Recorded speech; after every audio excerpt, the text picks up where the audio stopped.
Qu'est-ce qu'un journaliste?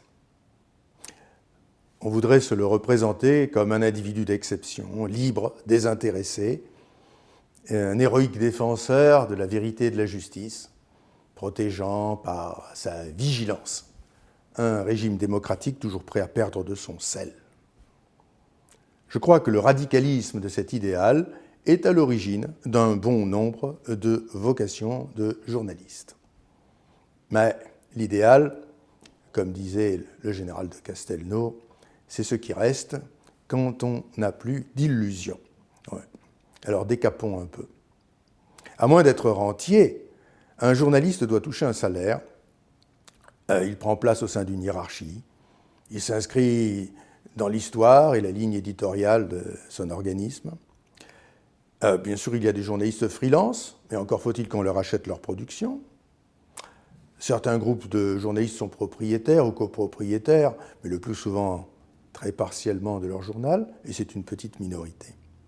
Cela ne diminue pas leur dépendance par rapport à des crédits bancaires, les demandes des annonceurs, des pressions, des subventions, et aussi par rapport aux attentes du public qui n'a pas forcément envie qu'on lui dise la vérité.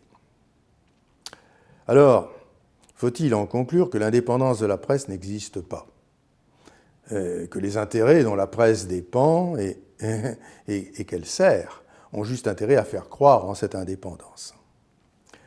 Il faut toujours un peu de vérité pour qu'il y ait vraisemblance. Mais les intérêts seraient l'essentiel et la vérité la variable d'ajustement. Alors, telle est la critique radicale de la presse, serve, esclave, qui fait pendant à l'idéal radical de la presse libre.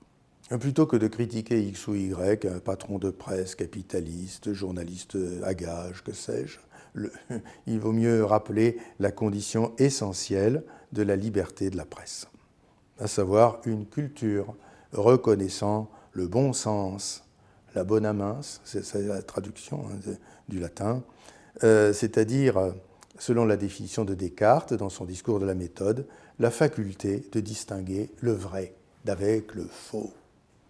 Si on suppose remplie cette condition, un respect commun, partagé, suffisant de la vérité objective, le public, avec bon sens, va être utilement renseigné. Il veut l'être, il apprécie les organes qui lui rendent un précieux service.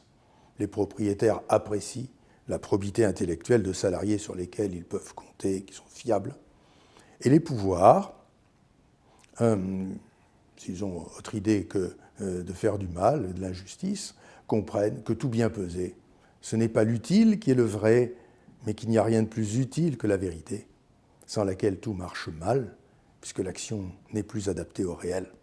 La dépendance de la culture à l'égard de la vérité, voilà ce qui permet de donner un sens, une valeur et une effectivité à l'indépendance de la presse. Sinon, c'est du vent.